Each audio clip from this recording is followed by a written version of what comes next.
Grace, peace, and welcome to Podcast of the Wills, a podcast that treats Star Wars like a sacred text. I am your host, Nick Milkey, and it's Sunday night. We're hanging out. We're talking Star Wars, and I could not be more excited because we have an epic show tonight.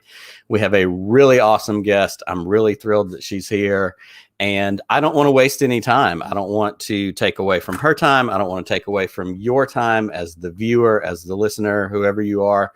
Thank you for joining us. I know we've already got some folks in the live chat. I see Andy, I see Michael, I see Framey, I see JD, I see Matthew. Thank y'all so much for hanging out on a Sunday night. I think I know my kids are watching inside the house on the couch. Girls, congratulations on getting to stay up past bedtime. This one's going to be worth it, so it's good. Thank y'all for hanging out on a Sunday night with me. If you are not watching live tonight on Sunday and you're watching the audio or listening to the audio version, that's going to be up on Monday. And I know that you're going to enjoy this conversation, whether you watch it, whether you listen to it. It's really, really going to be a lot of fun. And I'm honored that we have this guest tonight. So I'm not going to waste any more time. I'm going to get right to it. My guest tonight is an actress. She is a stunt woman. She has worked on Marvel's Defenders and Daredevil. She was a fight consultant on Raya and the Last Dragon, which has been out on Disney Plus for a couple of weeks now and just released kind of not the premiere version, but like the full, everybody that has Disney Plus subscription can watch it. I know my kids watched it on Friday night. So she was a fight consultant on that. But she is also a part of a short film called This Is the Way that we're going to talk about. And I'm going to link that in the show notes after the show is over with that I want y'all to check out. It's really, really great. But especially relevant to this audience is her work in Star Wars. She was in the mocap suit for Clone Wars Season 7 as Ahsoka in the fight against Maul. She fought against Ray Park. Coordinated those scenes. The behind the scenes video, I told her just a minute ago, I've watched that thing so many times. It's so fun. It's so neat to see how they put that together. In season 1 of The Mandalorian, she doubled for the armorer in that fight scene against the stormtroopers. In season 2, she doubled for Casca Reeves as they were invading the ship. She was Morgan Elsbeth in the fight against Ahsoka, standing in for Diana Lee Inosanto, who was an amazing stunt woman in her own right. And then, of course, she was Fennec Shand in that scene where she jumps off the cliff backwards, fires the blasters. Amazing, amazing stuff. Working in Star Wars, doing all this amazing stunt work. It is my true, true honor to bring on our guest tonight, Lauren Mary Kim. Hi, guys. Thanks for having me. It is such an honor to have you here, and I'm so excited that you're willing to come and hang out and talk tonight about Star Wars, the work you do, your connections with it. How are you doing tonight? I am good. It's actually daytime. I'm actually in Bangkok, Thailand. So it's 9 o'clock right now in the morning for me. That's right. Yeah, we are exactly 12 hours apart. So I am wrapping up the day, having a drink, having this awesome conversation, and then getting ready to go to bed. And you're just getting your day started. So the good news is for everybody watching, Monday is going to happen, and you have already proved that because you're already there. So that's great. Exactly. Well, it is truly an honor for us to have you on the show tonight. And I would love to just jump right in to tell us a little bit about yourself. Tell us about, your growing up, where you came from, and, maybe how that led into the work that you do. Well, I was brought up in Stockton, California, and, I was a dancer my whole life, never even knew about stunt work or anything like that, or this world. And then, I moved to Los Angeles, and my first job was being a Laker girl. And that was like such an amazing experience because I got to, I was there when Kobe was actually there. So that was a really fun time. Yeah, absolutely.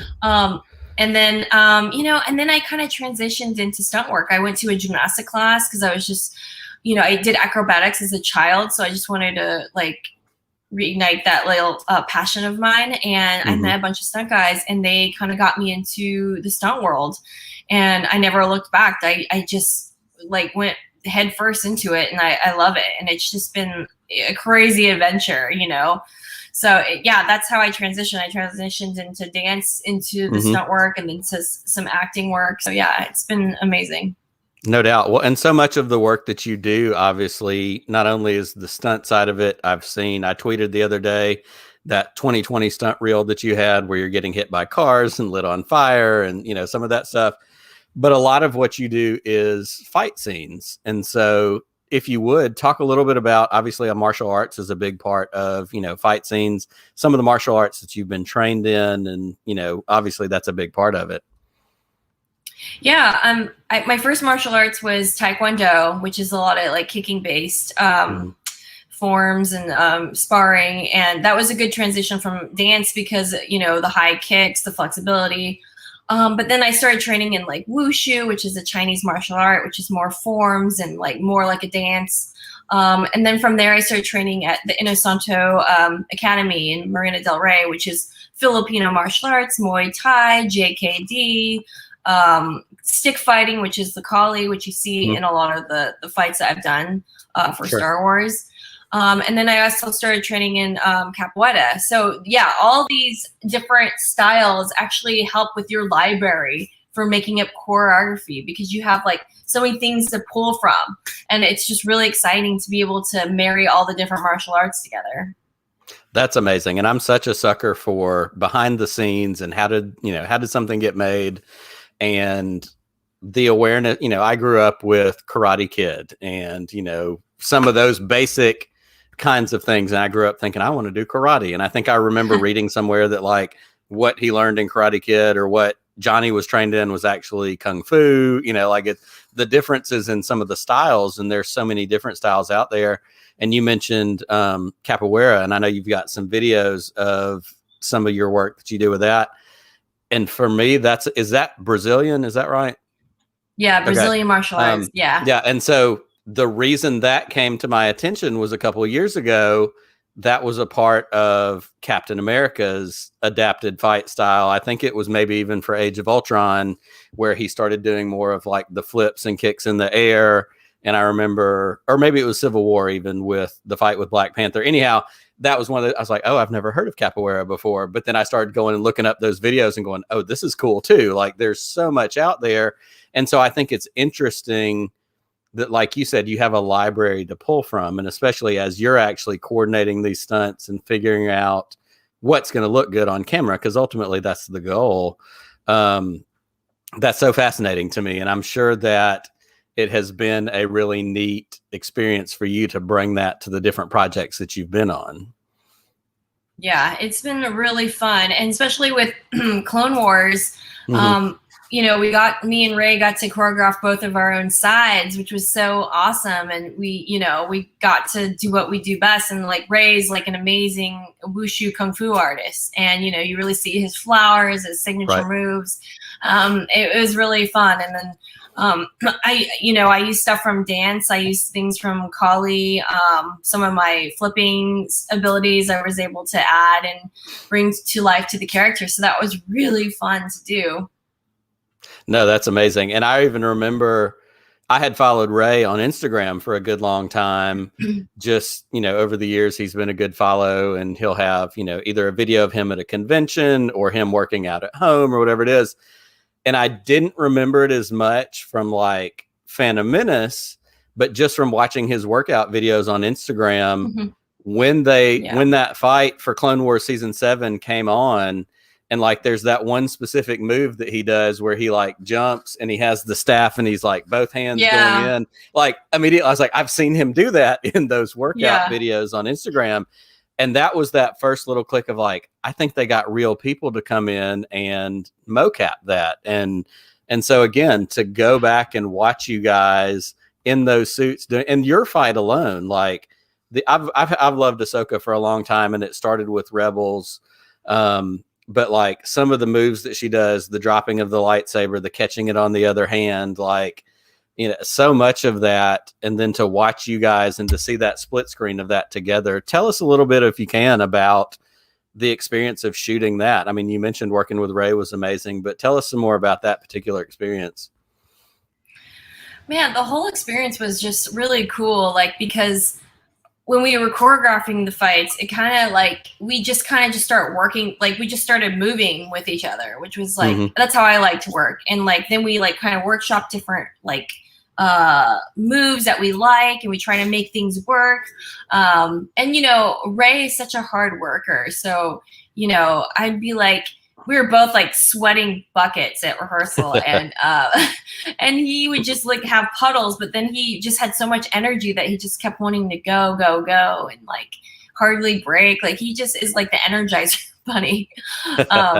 And then when we actually got to shoot it on set, it was the same thing. Like it was go, because we had just so much energy, and it was just an exciting time because we knew what we knew what this project could be. And like, we were just so like, energized, and just being with Dave Filoni was just really cool. And him giving us different like notes about the character and like what he thought about the scene, and like he would give notes. So it was very collaborative and like just a really lighthearted and fun environment to be a part of, and to be in San Francisco, which is like, I don't know. There's something about San Francisco. I mean, I'm from like Northern California, but I still like get chills, being in San Francisco, and like especially being in the Presidio, which is such an iconic place. So it was just amazing.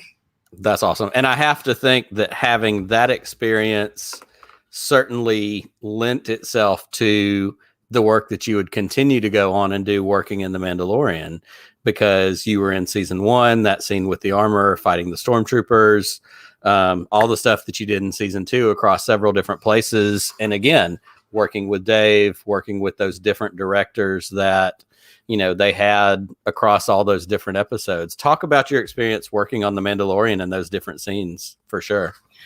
Wow, that Mandalorian alone, like, just to be in the volume. I remember just walking in there for the first time and just like in awe, like just looking around, because it's, 360 screen, like interactive screen. So when you walk with the screen, it actually moves with you. And then I looked up on the ceiling, and you can actually see the screen up there too. So it goes full sphere. It's just incredible. It just felt like I was living in the real deal of Mandalorian. Like if I was ever on a set, that was a set that it really transported me to that place. It was just magical. And, just to see Baby Yoda on set, like I couldn't stop staring at him for like forever. I never stopped staring at him. I don't think the whole crew stopped staring at him, because he's just so cute. And then the animatronic guys that like move him, that it's just amazing what they can do. You just feel so real when you're with them. But yeah, it was just such a, like, everyone takes so much passion into each department, like the props department, special effects, makeup, hair, like everyone just like loves being there, and they love the project so much. You really feel the energy on set. It's incredible. That's really amazing. And I love hearing you say that about Baby Yoda in particular, because, as a fan, and as a fan who, is into Star Wars more than maybe some other people are, we read the articles, and like when the article came out about Werner Herzog and how he was so obsessed in season 1 of seeing the puppet and seeing Baby Yoda, and, just like, even in the scene that he's in the show where he says, I want to see the baby. Like, we get it. We all want to see the baby. We all want to see, just the hypnotic effect of Baby Yoda madness. But those scenes that you do are so impressive, and we're going to get into a couple of them as we go through the top 7 list here in just a couple of moments. But I did want to highlight again, you doubled for Casca Reeves in the scene where they invade the ship. Is that right? Yeah. And I've did some other scenes for her too, but, it's all a blur now, but yeah, that was like my favorite one, because I got to do that little jetpack hitting, double kicking the guy. That was really fun. And it was just a fun scene. And Mercedes is such a badass herself. Like, she's a WWE girl. So, I would just do a lot of just random stuff for her, because she was just so busy going to her fights. So that's mainly another reason why I was there a lot. Absolutely. Well, and I think following up something like that, you're doubling and working with these other actors and actresses who are so physical in themselves. You doubled for Morgan, who is Diana Inosanto, and she's a badass in and of herself. And, so to have the opportunity to do that, and to do that fight, Morgan versus Ahsoka, like that was another amazing scene. And it was so good on that catwalk. And, everything about that. Tell me a little bit about that scene if you can. Yeah, I mean, doubling all of these women have been like incredible, because I love how Star Wars hires women that can really do stuff. Like, they're not doubling like skinny supermodels that they're actually hiring the real deal. They're hiring Gina Carano. You're hiring Mercedes Vernado. They're Diana Lee Inosanto. So yeah, it's really Ming-Na Wen. Yeah, like all the scenes that I did, like the catwalk scene for Koska, that we didn't know what we were doing that day. Like, we didn't know what the scene would sometimes when we come on set, we don't get a lot of information. So they're like, okay, now you're gonna just jump off this catwalk, and we're gonna build all these boxes for you to jump in. And then there's a certain shape that we want to see. So yeah, it took a couple tries to get that correctly, and to time it with the other stunt double, Caitlin Deschelle, who is doubling Bo-Katan. So yeah, it's it always takes timing and practice, and yeah, we don't always get the most time for certain scenes. So yeah, it's just makes life exciting, I think. No doubt. Well, and on a fan side, we feel what you're talking about, which is bringing in people who are the real, bringing in people who can do these things. It's not window dressing. These are just, nice women who wear the costume well. Like, you're a badass, but the women that are the main characters are also badasses. Like, it's so impressive. Like you said, Ming-Na Wen, Diana Lee Inosanto, Casca. I'm sorry, I blanked on her name. Mercedes Vernado. Yeah, like, they're legit in their own, and then they have you. So like, it feels real, and it gives weight to those scenes.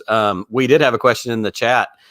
Somebody asked, were you the stunt performer in the bar fight with Boba? That was when Mercedes and Boba had that little back and forth in the bar. Did you have involvement in that? I helped, rehearse the scene with Mercedes, but the thing is, like, she was there that day, fortunately, and she actually did the whole scene. Like, that's awesome. There's the tap off the wall move, and then I forgot the name of it. It's like a WWE move, and then she flips the guy into the table. She actually did that, and that's actually one of her signature moves in WWE. We just added the tap off the wall. But yeah, she's very familiar with that, and we, Jon Favreau definitely wanted to use her skill set and what she does best in WWE and put it in some of the fight scenes. So yeah, she did such an amazing job. That's really cool. That's really impressive. Well, you have had an amazing body of work. I love, and I want to talk about this, and then we're going to jump into our top 7 list. You have a short film that you worked on, directed, put out. It's called This Is the Way. We're going to link it in our show notes. I'm going to put it out on Twitter after we get done tonight, because I want our listeners to check it out. But it's a really fun, 3.5, 4 minutes scene. Tell us a little bit about your short film. Well, after working on Mandalorian season 1, I just finished shooting season 2, I think. And I was just, we don't get to showcase our work. Like, we get to showcase our work on the actual show. Like, you get to see some of the stuff I get to do. But I was like, man, to be a part of Star Wars world, it's just such an exclusive group that I'm like, God, it'd be really cool if I could do my own project and show, my passion for it. And so I thought about it one night, and I was just like, man, it'd be really cool if we did a lightsaber fight, and then one of these true girls were like at a bookstore or a comic book store, and then they fight over the last baby Yoda, because at that time I was trying to buy a baby Yoda and they were like impossible to find. And then it kind of just developed in my mind, this whole scenario, and I'm like, I really want to shoot this. I think it'd be fun. I think fans might actually like it. And I always wanted to use the Darksaber. Like, it was something that I was always obsessed with. Like, and when Moff Gideon, was it Moff Gideon that he in the end of season 1 he displays the lightsaber or the Darksaber, and I was just like, oh my God, I really want to use this. So I actually had a cosplay company, Synox Studios, make me one. They custom made me one because I asked them to. Awesome. And I was like, I really want to do a Darksaber fight. I really want to do it. And then I just you know, I really love Bo-Katan, even though I didn't stunt double for Katie. I just love her character. You know, she's just such a strong woman, and I just wanted to play her. And I know that she had, you know, at one point she had the dark saber, so I thought it would be really cool. Like, well, what if she had it? And it was a friendly battle against her friend Ahsoka. And you know, I'm not playing Ahsoka, but I just really wanted to play with the dark saber. So yeah, you'll get to see that in the short film. Absolutely. It's fantastic. It's a lot of fun. With a special guest too. I don't know if I should spoil it, but yeah. That's right. We'll let everybody check it out. But it's such a fun video. It's such a neat thing to see. I have to ask, and I should have asked this up top. Tell us really quickly before we get into the top 7 list about your personal Star Wars fandom. Did you grow up with Star Wars? Is it something you've always liked? Was it more you came to it through the work that you've done? Tell us just for a minute about, you know, your connections personally with Star Wars. I was always a Star Wars fan growing up. I watched all the movies as a kid.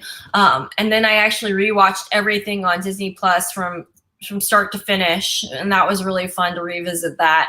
Yeah, I've always been a fan. I haven't been like diehard maybe as much as you, because you seem to know a lot of knowledge. But yeah, I'm definitely a fan of it. Absolutely. That's fantastic.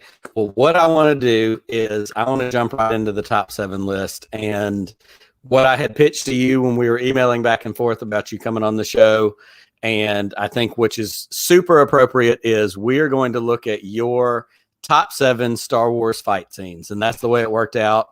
And what we're going to do is we're just going to run through this list. I've got some YouTube videos for our audio listeners. I'm going to run the videos in the background on silent so we don't get kicked off of YouTube. But we're just going to pop up here one after another, and I'm going to get Lauren to talk about why she picked this one and why she liked it, and throw some comments in there. So let's jump into number 7 right off the bat.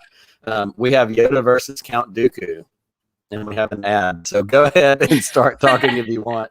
And in a second, actually, I think the clip that you chose is actually they're just doing the lightsaber part. But before this scene, I'm sure a lot of you guys remember, they actually fight using the Force first. Yes. Where Dooku is using the Force to like throw stuff from the top of the ceiling, like the building on top of him, and Yoda like, you know, holds it against it, like he Force blasts it away from him. So it's really cool how obviously you would use the Force right away, because that's your strongest tool. That's your most powerful weapon, is your Force. So why not use that first? But then they both are equal at the Force, so that's why they resort to a good old-fashioned lightsaber.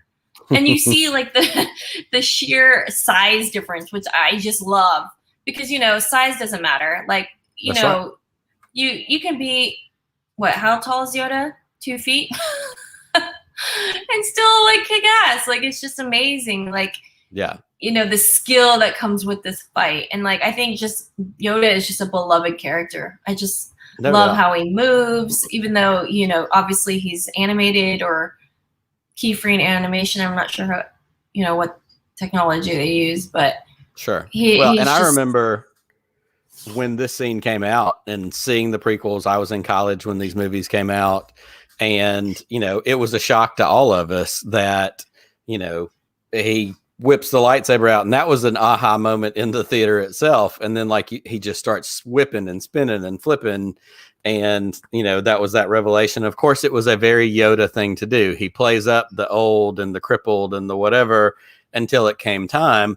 But like you said, the size difference, excuse me, and we get that in Empire Strikes Back, and somebody just put it in the chat, judge me by my size. Like, that's Yoda's whole deal, is to put off the people who judge him and to put off, you know, my size and who I am. And so I think that he actually reminds me of a lot of my gurus and my masters actually in my martial arts. Just the serenity that they have, and the calmness and the confidence that they build from all these years of training. Like, that is real. Absolutely. Well, and there's no secret, obviously, that George Lucas was so influenced by, you know, so many Eastern films, Kung Fu movies, you know, any of those kinds of things.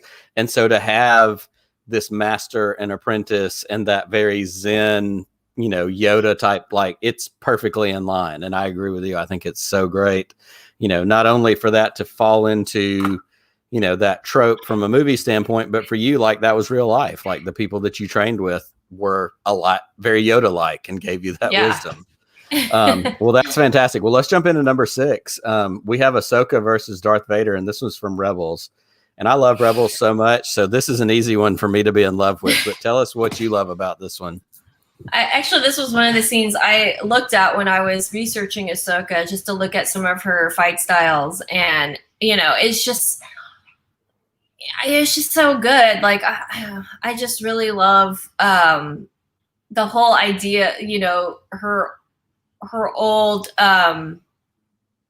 not master, but like his apprentice that they're fighting. They have just so much history together, and it's like, how can you not like that? The stakes are high, and at the end she gets a glimpse of him like thinking that it's Anakin, but it's not. But it just is like a mind game, and I love like psychological things with fights because it adds more elements to the fight and dimension. So it's such a good one, and to have that moment, like you said, when the helmet breaks and she comes in and again, right here, as she's coming into the scene and he turns and looks at her. And I think we watched this episode recently. I'm rewatching this with my kids, and he says something like, "The apprentice lives."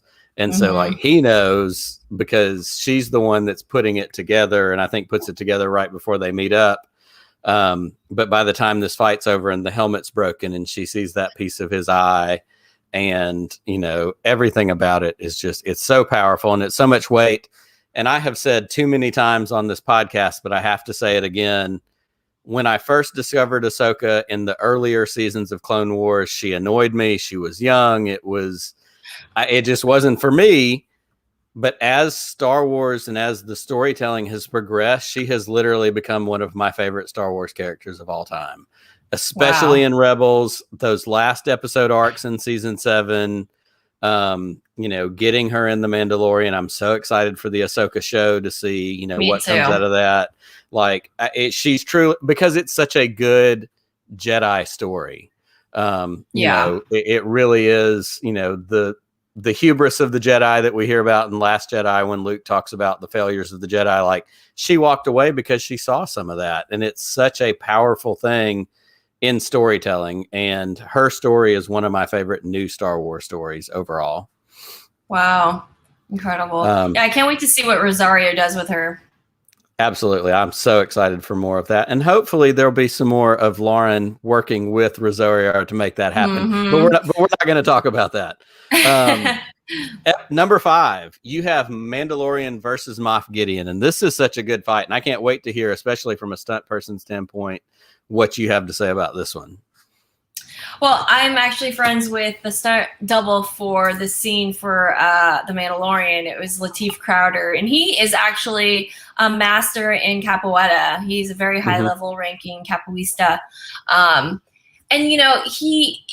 he's just so good. And he's really good at emulating like Brandon Wayne's movement and like, it's just amazing. And like, you really, I just love how he's using the weapon that he's using. I use that weapon. That's why too. It's oh my God, Beskar staff. The staff. Yep. And, I used that for episode 5. So obviously it's a little nostalgic. And, Moff Gideon is using the dark saber, another favorite weapon of mine that I used in This Is the Way. So yeah, these are 2 weapons that I love. Moff Gideon scares the crap out of me. Like like when I first saw him, and I think it was the end of season 1, I was just like, this guy is terrifying, Giancarlo. And then you meet him on set, and he's like a true thespian. He is like, he is such a good actor. You really feel his words when you're on set. And it was really cool to see him do action, to see him translate into doing physical acting versus his, more, reserve, anger, and like, it was just really cool to see that. Yeah. And something that I think I loved about that scene in particular is it was not your traditional Star Wars sword fight scene, which is lightsabers No. on a catwalk with rails and like, fall hazards and all this kind of stuff. The close quarters nature of it, like in the hallway, very raw, very real. Like one was kind of a lightsaber and the other one, like you said, is that Beskar staff. Like it felt very like gritty is the word I want to use. And I don't know if gritty is the right word, but it almost felt more like a bare knuckle boxing match than it did like a sword fight, because it was so, and the way it was shot, those close up shots, there wasn't a lot of wide shots and all of that. Like it gave it a very real feel.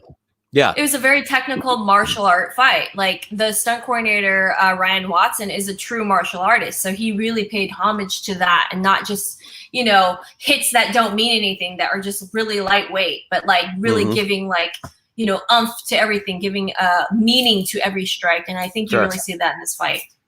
Yeah, it's really, really fascinating, and it makes it so, again, you feel it in your gut. Like as you're watching it, you're like, this feels more like a fight I could get in than a sword fight or a lightsaber fight. So as we go from there, we go to number 4.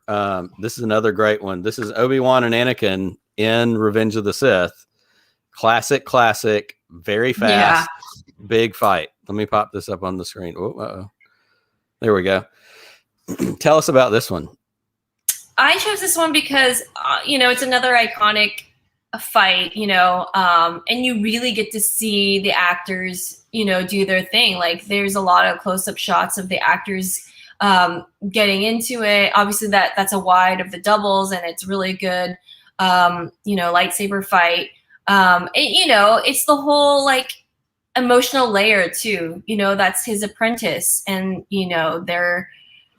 they like loved each other. He really saw him as a son, and for you to be so betrayed and hurt by this, I can't even imagine the emotion he goes through. Like, and the fact that he's hurting him, it's just so many layers. Like, yeah. It's so powerful. And I remember too, again, growing up as an original trilogy kid, the lightsaber fights that we got in 4, 5, and 6 were not like this lightsaber fight.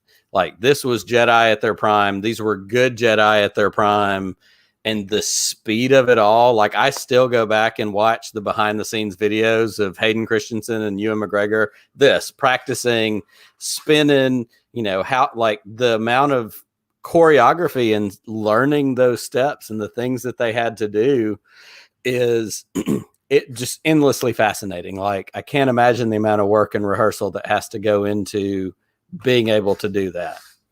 Yeah, it takes a lot of hard work and training. So yeah, I give it to those actors and the stunt doubles. Yeah, and the doubles as well. Yeah, not just the actors. Excuse me.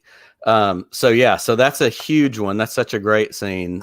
Number 3, and before this one rolls, you said in the email when you sent to me, in parentheses, I think you wrote, "I'm sorry." There's no "I'm sorry" in this list, especially because, and I told you this off the air, this may be my favorite Star Wars lightsaber fight, period. And I've been a Star Wars fan. I was born in 78. This scene, when it came out in in Clone Wars season 7, blew my mind from the beginning of it, when the glass breaks and it's that slow motion camera pan, and the fight itself, before I even knew how they made it, the fight itself was fantastic. And then I saw that behind the scenes featurette of you and Rey in the mocap suits doing those moves in the side-by-side split screen. It truly blew my mind, and it really is one of the best lightsaber scenes. So I'm going to let it run on the screen, and I want to hear you talk about a little more this experience. For me, it was me being able to be free with my creativity, and that's what Dave and Rey gave me. They trusted me to do what I wanted to do, and like put the moves in that I wanted to, because I feel like in so many different jobs I do, you get turned down, like, no, we're not going to do that. No, we're not going to do that.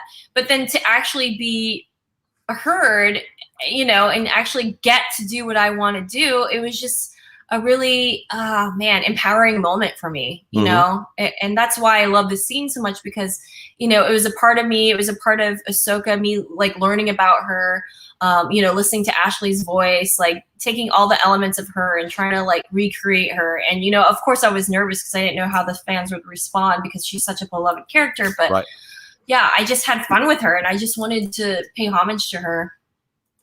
It's so good. And I love this question that we have from the chat. And I kind of mentioned this earlier, talking about watching Rey's Instagram, from our friends Framey. They said, perfection. There's no way to watch this without recognizing Rey's style. What should we watch to identify Lauren? Is there a signature move of yours that we can look for in a fight like this? It's funny because I actually have a whole series of me doing collie fights on my my YouTube page. And if you watch some of the fights, there's actually a lot of similar things that you'll see, like the knee spin slide I've done before, you know, different like choreography where I'll turn and hit. Yeah, and it's just different movements. And I guess there's a certain particular way I work as well. Sure. I don't know. I guess you have to research some of my work and see, and definitely take a look at some of my fight scenes I do on my YouTube page. Absolutely. And I've got that list that you sent me, and I'm going to put those in our show notes after I put this out. And I'll put it on our Twitter feed as well, because we have, you know, you have your 2020 stunt reel, you have your Collie Diaries, you have the short film. Like, there's so much, and I can see exactly what you're saying. That knee spin, the way you kind of retreat in order to get your footing to come back into the fight. Like, I can already see some of those trends, and I've just seen some of those videos over the course of this week. So we'll definitely put those out there for the rest of our listeners to check out. But I truly love this fight so much, and I loved Ahsoka so much before this, and I feel like it just was cemented so much more. And it's fun for me to know that you're the soul inside of that fight and inside of those moves. That's really, really special. Well, thank you so much. Well, as we keep this moving along, we're going to jump into number 2.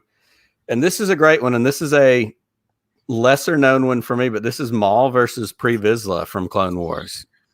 Yeah. When I was researching the dark saber, you know, Pre Vizsla actually had, you know, the dark saber. So I was always obsessed with anyone that possessed it. I don't know why I have this obsession with the dark saber. I just think it's a very powerful weapon.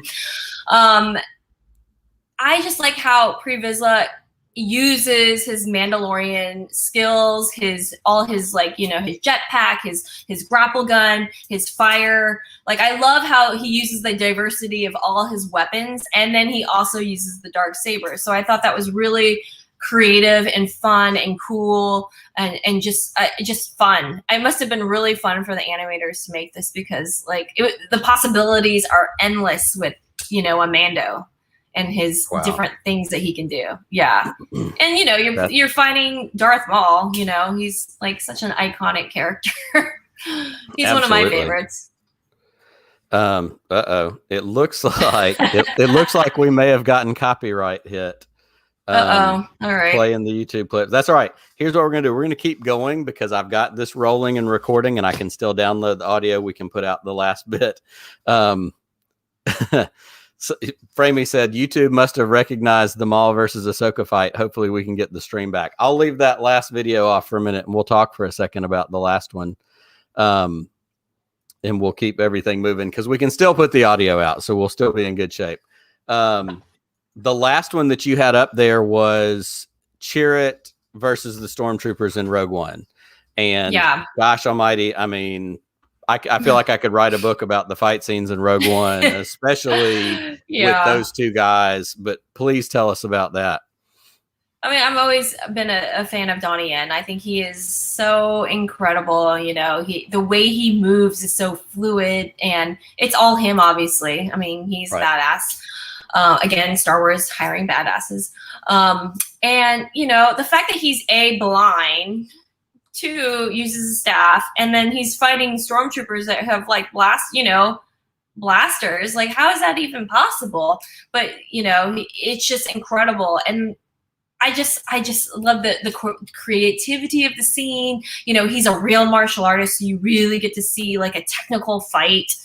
So that's always fun. And, you know, I don't know. It's literally, I talk about this fight all the time in different podcasts because it makes me so excited. And every time I see it, I light up and I'm like, oh my God.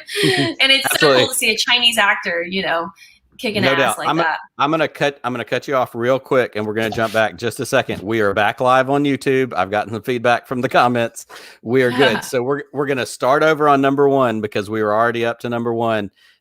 Lauren's number one pick was Chirrut versus the Stormtroopers in Rogue One. So if you don't mind, start over one more time and just tell our listeners about that, our viewers that are live with us right now, because it is such a great scene and Donnie Yen is so amazing. Go ahead. So yeah, this scene is just like one of my all-time favorites, actually ever, to see a Chinese actor, kicking ass, with his real martial art abilities. I mean, and he's a blind character fighting stormtroopers with blasters. I mean, I think it's just mind-blowing that someone can do that and just whip all their asses. It's just a really fun scene and super creatively made. I can't even speak it right now. But yeah, it was just a fun fight, and I love it. I love it. It's so good. And even it brings in, like Framey just put this in the chat, those humor elements, like when he sticks the staff into the guy's foot and he says, "Is your foot all right?" before he, turns around and takes him out, which to me always also gave it that like Jackie Chan humorous fight, like it just had a different vibe to it, which we haven't gotten in Star Wars.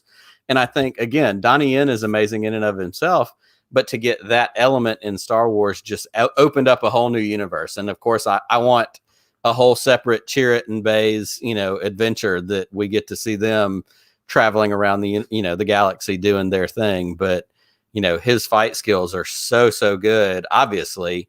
But to bring that to Star Wars against Stormtroopers is that much better. Yeah, it was incredible. It's like a Daredevil moment, but in Star Wars. Absolutely. And it had that same feel. And it had that, like I said earlier, even though they were outside in that courtyard, like it had that close quarters feel. It was, it's not a blaster and it's not a lightsaber where there was some reach. He did have a staff, but everything he did was close to him in proximity. And so he had to make those moves. And it cracks me up about, stormtroopers in general, which we've always made the jokes about how terrible of a shot they are, but also that armor is not clearly that strong either. So it's great. And it's a very, very worthy number one for your list. So I love that. I love everything about the list and the countdown that you had. We are on a time frame and I want to make sure I get you out of here on time. Thank you so much for spending some time with us tonight to talk about your work. It's so amazing. We can't wait to follow you. I'm not going to ask you questions about what you're working on because I'm super excited that hopefully you have some more Star Wars ahead of you and that we're going to get to see so much more of your work. Do tell us, though, before we get out of here, obviously we're going to put up a link to the short film because I want everybody to check that out. Is there anything else you do want to talk about or anywhere anybody can find you if they want to follow you on social media? What do you want to plug before we get out of here? Yes, definitely follow me on Instagram. I post a lot of behind the scenes pictures and videos and previews from different jobs I worked on. And I post a lot of other people's work because I'm proud of a lot of my friends. And then you can also see my YouTube channel where you can see my Kali diaries, where you can see my progression through the Kali arts from day one. So it's really fun to see that progression in the arts. And then you can actually see my different stunt reels and This Is the Way, my short film. Absolutely. It has truly been an honor, Lauren, for you to join us tonight. We can't thank you enough. We will definitely put all those links out. Thank you so much. To all of our listeners, to all of our viewers and listeners who are with us in the live chat, thank you guys for hanging out with us on a Sunday night. To our audio listeners, we hope that you enjoyed this episode and that you get something really fun out of it. If you aren't watching our live stream on Sunday nights, go check us out on YouTube. We are youtube.com/podcast of the Wills. Everywhere else, Facebook, Instagram, and Twitter, we are at WillsPod. We want to interact with you. This is a show that is small but has lots of heart, and we love to talk about Star Wars and engage with positive fans in the fandom. So come find us somewhere, like, share, review, all that good stuff. And until we are together next time, may the Force be with you always.